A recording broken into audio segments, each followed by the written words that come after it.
বলি বর্তমানে কোনো কাজ এই মাত্র শেষ হয়েছে কিন্তু তার ফল লিখেছো এখনো উপস্থিত আছে এইরকম বোঝালে প্রেজেন্ট পারফেক্ট টেন্স বা পুরাঘটিত বর্তমান কাল হয়।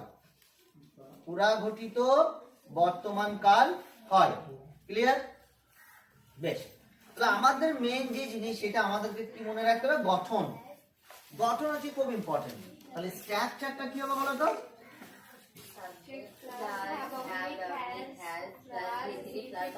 হ্যাঁ, তাহলে প্রথম হলো সাবজেক্ট। লেখো সবাই, সাবজেক্ট প্লাস হ্যাভ অবলিক দেবো, হ্যাজ প্লাস কি হবে বলো তো, V3 প্লাস অবজেক্ট। কমপ্লিমেন্ট থাকলে কমপ্লিমেন্ট দেবো। তাহলে প্রথমে কি লিখলাম বলো, সাবজেক্ট হ্যাভ অবলিক হ্যাজ, তারপরে কি V3 দিয়ে অবজেক্ট। বুঝা গেল? মনে থাকবে? হয়েছে সবার? পরে আমরা এক্সাম্পল দেবো।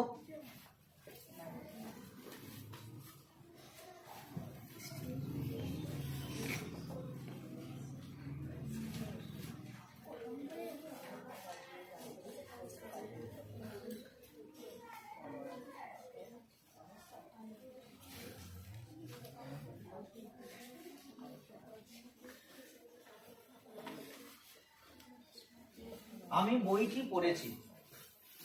তাহলে দেখো, আগে আমাদেরকে দেখতে হবে, হ্যাঁ লিখবো না প্রথমে। আমি বইটি পড়েছি, ভার্ব কোনটা বলো তো? পড়াটা ভার্ব। কে পড়েছে? আমি। ক্রিয়াকে কে দিয়ে প্রশ্ন করলে যে উত্তর পাবো সেটা কি হবে? সাবজেক্ট, কর্তা। ক্রিয়াকে কে দিয়ে প্রশ্ন করলে যে উত্তর পাবো সেটা কি হবে? কর্তা, অর্থাৎ সাবজেক্ট। বোঝা গেল?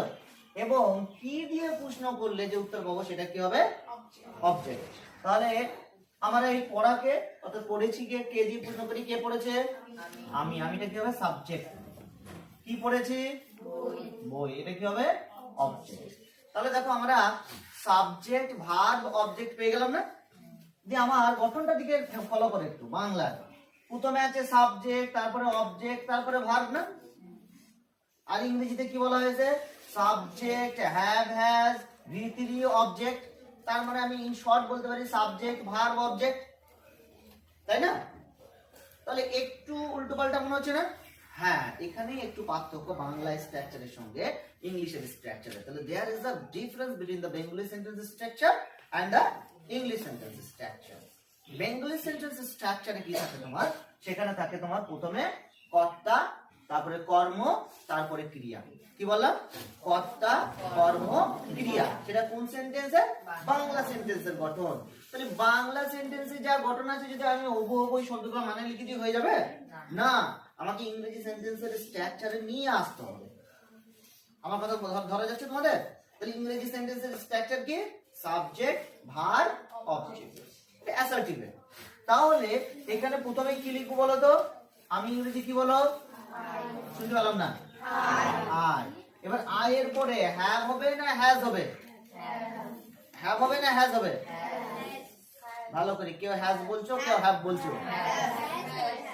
হ্যাঁ, হ্যাজ। আই এর পরে হ্যাজ, আই এর পরে হ্যাভ হবে। আই এর পরে কি হবে? হ্যাভ। তাহলে কি হলো? I have. এবার বলা হয়েছে V3। তাহলে এখানে ভার্ব কোনটা বলো? ভার্ব কোনটা? পড়াটা ভার্ব।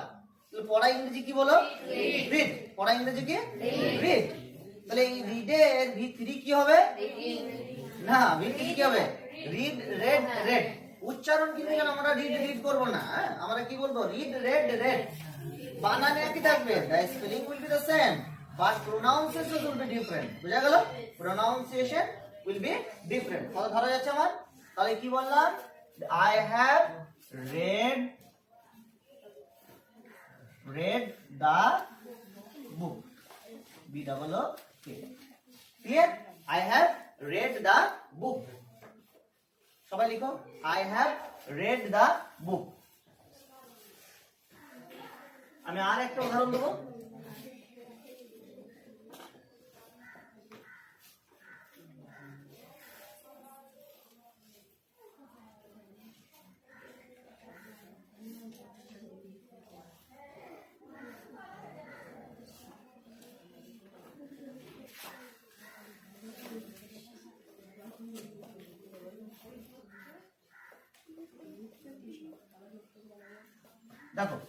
সে এই মাত্র বাড়ি এসেছে।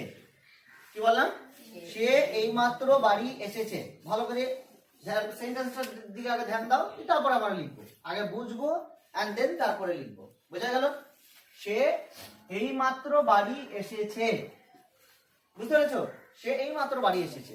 তাহলে এখানে বলো তো ভার্ব কোনটা? সেন্টেন্সের মধ্যে আমরা আগে ভার্বটাকে খুঁজবো। আসা, তাই না? এইটা, তাহলে এটা হচ্ছে ভার্ব। এই একে আমরা কে দিয়ে প্রশ্ন করব? ক্রিয়াকে। কে এসেছে? সে। এটা কি হবে তাহলে? সাবজেক্ট। এটা কি হবে? সাবজেক্ট। এটা কি হবে? সাবজেক্ট। তারপরে কোথায় এসেছে? এটা কি হবে আমার? অবজেক্ট। ক্লিয়ার? তাহলে দেখো প্রথমে হলো সাবজেক্ট, অবজেক্ট, ভার্ব। কর্তা, কর্ম, ক্রিয়া। বাংলা সেন্টেন্সের গঠন মেনেছে। কিন্তু আমার কি হয়ে যাবে? কর্তা, ক্রিয়া, কর্ম। তাহলে আমাকে সাজাইতে হবে একটু। কি করতে হবে? একটু উল্টো পাল্টা করে নিতে হবে। তাহলে প্রথমে আমার বলো প্রেজেন্ট পারফেক্ট টেন্সের গঠন কি বলা আছে? Subject plus have oblique has plus V3 তারপরে কি অবজেক্ট।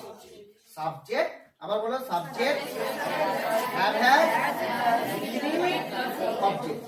আবার বলো subject have has V3 object. Clear সবার? পড়া এখানে অর্ধেক রেডি করে নিতে হবে। কি বললাম? এখানেই রেডি করে নিতে হবে পড়া একটু। তাহলে আমাদের এখানে বলো সাবজেক্ট, সে ইংরেজি কি হবে? সি বা হি। দুটো লিখে তাহলে কেউ রাগ করবে না, নাকি রে? তাহলে হি অবলিক আর সি দুটোকেই লিখলাম। ঠিক আছে? বুঝা গেল? He she. বেশ। তারপরে এবার বলো এই হি এবং সি এর পরে হ্যাভ হবে না হ্যাজ হবে? কেন? Very good. থার্ড পারসন একটা চুক্তি বলে দিই। ঠিক আছে? থার্ড পারসন সিঙ্গুলার নাম্বারের পরে কি বললাম?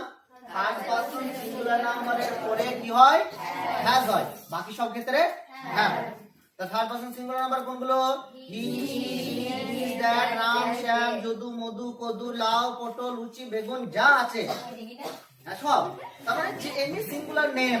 হ্যাঁ, সব এনি সিঙ্গুলার নেম। বোঝা গেল? যত নাম আছে একটা যদি হয় তাহলে কি হয়ে যাবে? সেটা থার্ড পারসন সিঙ্গুলার নাম্বারের মধ্যে পড়বে। বোঝা গেল ব্যাপারটা? তাহলে হি হ্যাজ। এবার আমাকে বলো আশা ইংরেজি কি? তাহলে কি হবে?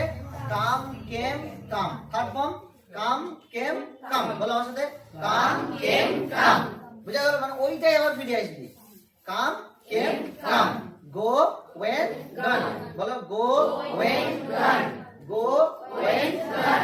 Do, done. Do, done. C, saw, scene.